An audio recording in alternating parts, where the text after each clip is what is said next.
বলে, তাকে বলে অ্যানিমিয়া। ঠিক আছে, যখন হিমোগ্লোবিন কমে যায় সেটা হচ্ছে রক্তাল্পতা।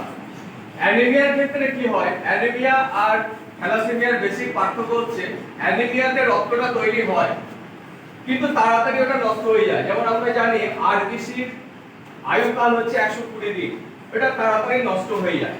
কিন্তু থ্যালাসেমিয়ার ক্ষেত্রে কি হয়, রক্তটা তৈরিই হয় না। আমাদের শরীরে বোন ম্যারো রক্ত তৈরি করে, কিন্তু বোন ম্যারো ডিসপুট থাকার জন্য থ্যালাসেমিয়া পেশেন্টদের রক্ত তৈরিই হয় না। তো রক্তটা, এটা হচ্ছে মেজর পার্থক্য থ্যালাসেমিয়া এবং অ্যানিমিয়ার ক্ষেত্রে। এখন বিষয় হচ্ছে যে থ্যালাসেমিয়া দু রকমের হয়, একটা ক্যারিয়ার মানে মাইনর, আর একটা হচ্ছে মেজর বা পেশেন্ট। তো মাইনরের ক্ষেত্রে যেটা হয় যে থ্যালাসেমিয়া মাইনর যারা, তারা সারা জীবনে একটিবারও বুঝতে পারবে না যে আমি থ্যালাসেমিয়া মাইনর, অর্থাৎ আমার শরীরে একটি জিন ডিসপুট আছে, এটা সে সারা জীবনে একবারও বুঝতে পারবে না। কিন্তু এটা পরবর্তী তার সন্তান সন্ততির মধ্যে থ্যালাসেমিয়া মেজর হতে পারে, তখন বোঝা যাবে।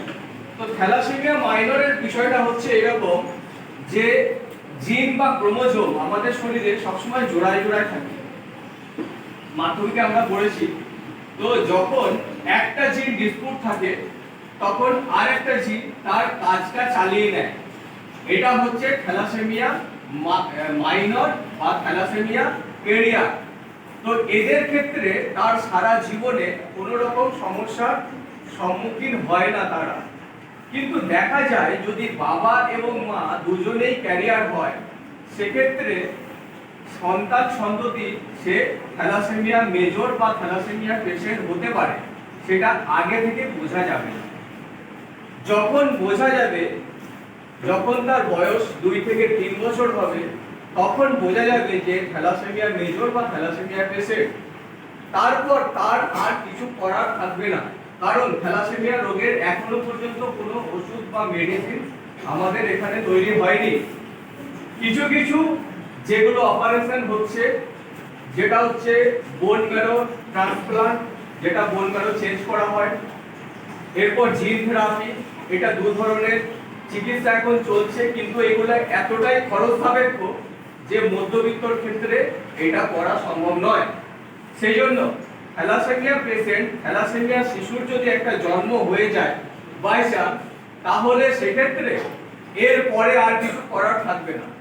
যতদিন সে বাঁচবে, এক হচ্ছে তো তারা সারা বেশি দিন বাঁচে না, এরপরে হচ্ছে যতদিন বাঁচবে তাদেরকে ব্লাড দিতে হবে, তাদেরকে মেডিসিন দিতে হবে, তার স্বাভাবিক বিকাশ হবে না।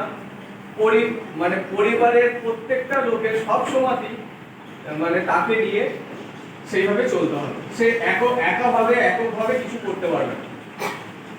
শুধু এই নয়, সে স্বাভাবিক কোনো কাজই করতে পারবে না। সেই জন্য আমরা এই thalassemia, Bardhaman thalassemia welfare society বিভিন্ন জায়গায় আমরা এই থ্যালাসেমিয়ার সচেতনতা শিবির আমরা করে থাকি।